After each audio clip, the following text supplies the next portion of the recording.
इतनी कम जनसंख्या होने के बावजूद भी कैसे जैन समुदाय ने बनाई भारत और दुनिया में सबसे अमीर और प्रभावशाली लोगों में अपनी जगह।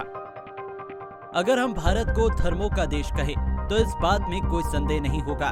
भारत देश में तकरीबन दुनिया में मौजूद सभी धर्मों के लोग रहते हैं। भारत में हिंदू धर्म को मानने वाले लोगों की संख्या सबसे ज्यादा है। वहीं अगर दूसरी ओर बात करें तो जैन धर्म उन धर्मों में से एक है जिसे मानने वाले लोगों की संख्या बेहद कम है। लेकिन आपको जानकर हैरानी होगी कि भारत में सबसे कम जनसंख्या वाले जैन धर्म के लोग आज दुनिया के सबसे अमीर शख्सों में गिने जाते हैं। बता दें 2011 सेंसस के मुताबिक जैन समुदाय के लोग भारत की कुल जनसंख्या का केवल 0.4% हिस्सा ही है। लेकिन भारत सरकार को देश के कुल टैक्स में से 24% जैन समुदाय के लोग ही देते हैं। यही नहीं, नेशनल फैमिली हेल्थ सर्वे 5 के मुताबिक जैन समुदाय भारत का सबसे अमीर समुदाय है। जैन धर्म के 80% लोग देश के सबसे ज्यादा संपत्ति वाले लोगों में गिने जाते हैं, जबकि इस समुदाय के सिर्फ 1.6% लोग ही देश के सबसे गरीब लोगों में आते हैं।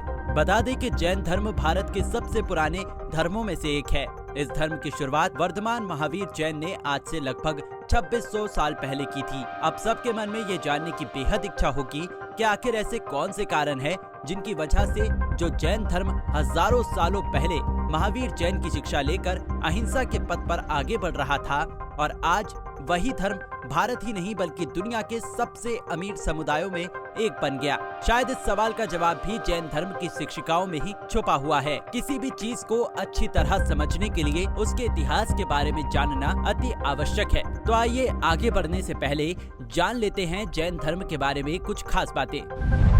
जैन धर्म के धार्मिक ग्रंथों के अनुसार ये धर्म हमेशा से ही धरती पर मौजूद रहा है और इस धर्म के तीर्थकारों ने समय समय पर आकर समाज को एक नई दिशा दिखाई है। जैन धर्म में कुल 24 तीर्थकर हुए हैं और इनमें से ऋषभ देव जी सबसे पहले तीर्थकर थे। लेकिन मौजूद जानकारी के अनुसार जैन धर्म के सिर्फ आखिरी 2 तीर्थकरों के बारे में ऐतिहासिक जानकारी मिलती है। इनमें सिर्फ 23वें तीर्थकर पार्श्वनाथ जी और 24वें तीर्थकर वर्धमान महावीर जी शामिल हैं। इनमें से जैन धर्म को स्थापित करने का सबसे ज्यादा श्रेय महावीर जैन जी को जाता है, जिन्होंने अंतर्ज्ञान प्राप्त करके लोगों का उद्धार किया। जैन धर्म में 5 प्रतिज्ञाओं की अहम भूमिका है, जिनमें शामिल हैं अहिंसा यानी नॉन वायलेंस, सत्य यानी ट्रुथ, अस्तेय यानी नॉट स्टीलिंग यानी चोरी नहीं करना, ब्रह्मचर्य यानी चेस्टिटी, अपरिग्रह यानी नॉन पॉसेसिवनेस। बता दें कि जैन धर्म की असल प्रेरणा ही परस्परोपग्रहो जीवनान है। इसका मतलब है आत्मा का परम धर्म ही परोपकार करना है। इस धर्म में कर्म को ही प्रधानता दी जाती है और सभी प्रतिज्ञाओं का पूरे अनुशासन के साथ पालन किया जाता है। चंद्रगुप्त मौर्य के शासन के दौरान जैन परंपरा 2 हिस्सों में बंट गई थी। आचार्य भद्रबाहु ने भविष्यवाणी की थी कि मगध में 12 साल तक अकाल पड़ेगा और इससे बचने के लिए वे अपने कुछ शिष्यों के साथ दक्षिण की ओर कर्नाटक में चले गए और जैन धर्म के दिगंबर संप्रदाय की शुरुआत की। लेकिन आचार्य स्थूलभद्र मगध में ही रुक गए थे और वहां उन्होंने जैन धर्म के श्वेतांबर संप्रदाय की शुरुआत की। बता दें कि जिस जैन धर्म की शुरुआत भारत के पूर्वी क्षेत्र में हुई थी, आज के समय में वो जैन समुदाय भारत के पश्चिमी क्षेत्र में व्यापारियों के वर्ग के तौर पर विराजमान है। 2011 सेंसस के मुताबिक महाराष्ट्र में 31%, राजस्थान में 14%, गुजरात और मध्य प्रदेश में 13% जैन समुदाय के लोग रहते हैं। कलकत्ता और मद्रास को छोड़कर महाराष्ट्र और गुजरात ही हमेशा से भारत का इंडस्ट्रियल और कमर्शियल हब रहा है और आज के समय में भारत और दुनिया के सबसे अमीर लोगों में गिने जाने वाले लोगों में से भारतीय इन्हीं राज्यों में से आते हैं। यही नहीं, साल 1875 में बॉम्बे स्टॉक एक्सचेंज की नींव रखने वाले सेठ प्रेमचंद रायचंद इसी समुदाय से आते थे। आज सिर्फ भारत में ही नहीं बल्कि अमेरिका, यूरोप और साउथ अफ्रीका में भी एक मजबूत जैन कम्युनिटी देखने को मिलती है। जैन कम्युनिटी के लिटरेसी रेट की बात करें तो 95% लोग लिटरेट हैं और जैन कम्युनिटी की 93% महिलाएं भी लिटरेट हैं। आइए अब जान लेते हैं कि जैन धर्म के दर्शन शास्त्रों का इस समुदाय के लोगों के अमीर होने से क्या संबंध है।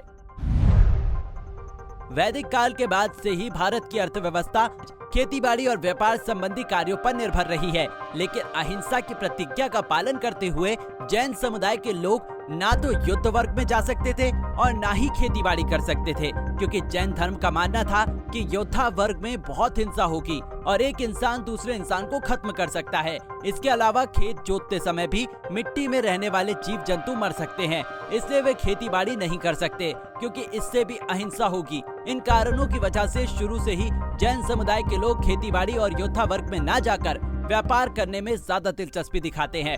इनकी दूसरी प्रतिज्ञाएं जैसे कि सत्य और अस्तेय की वजह से ये समुदाय भारत में बहुत विश्वसनीय है और लोग इनके साथ बिना किसी डर के व्यापार करते हैं। जैन शब्द का जन्म संस्कृत भाषा के शब्द जिना से हुआ है, जिसका अर्थ है विजेता।